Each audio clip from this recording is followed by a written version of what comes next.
नमस्कार. मी अप्पर तहसीलदार पिंपळनेर साक्री तालुक्यातील व पिंपळनेर परिसरातील सर्व नागरिकांना सूचित करतो की आपल्या भागातले पांझरा नदीवरील लाठीपाडा धरण, नंतर जामखेली धरण, कान नदीवरील काबरा खडक धरण, मालंजन धरण हे पूर्णपणे भरलेले आहेत आणि त्यातून ओव्हरफ्लो चालू झालेला आहे.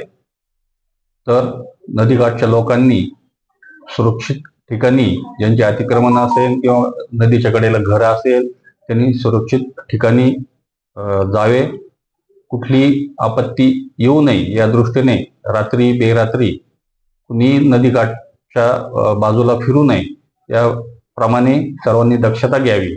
तसेच जे मच्छीमार असतील त्यांनी सुद्धा सध्याच्या परिस्थितीमध्ये मच्छीमारीचा जो व्यवसाय आहे त्याबाबत दक्षता घेण्यात यावी. यापुढेही पण, कारण हे सर्व पांझरा नदीला मिळणार आहेत या सर्व नद्या, आणि अक्कलपाडा धरणातून पण आता पाणी सोडलेलं आहे.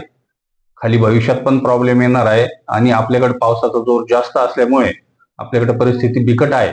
तरी पण सर्वांनी काळजी घ्यावी ही विनंती. आपल्या 15 दिवसापासून पश्चिम पट्ट्यामध्ये एकसारखा मुसळधार पाऊस पडल्यामुळे आपले लाठीपाडा धरण मागच्या वर्षापेक्षा या वर्षी 1 महिन्याआधी आपलं भरलं आणि लाठीपाडा धरण भरल्यामुळे आपल्या पिंपळण्याचा प्यायचा प्रश्न, शेतकऱ्यांचा प्रश्न, धुळे जिल्ह्याचा पाणी प्यायचा प्रश्न सर्व सुटला. आणि त्या परमात्माच्या कृपेने लाठीपाडा धरण मागच्या वर्षी लवकर भरल्यामुळे सर्व गावात आनंद सर्व लोकांच्या चेहऱ्यावर आला. शेतकरी सर्व खुश झाले आणि दर वर्षाच्या परंपरेनुसार या वर्षी आम्ही आज जलपूजन केलं.